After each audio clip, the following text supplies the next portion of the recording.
How to change subtitle font. To begin, I opened a subtitle and a video and I want to change the font of subtitle.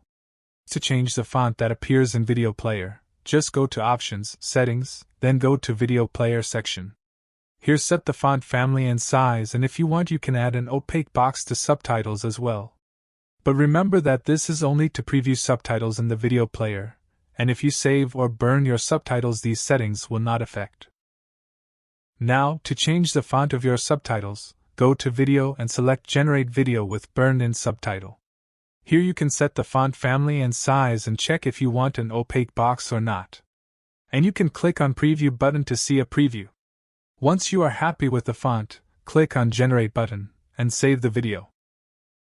At last, click on Open Containing Folder, and you can see that subtitle with selected font burned into video.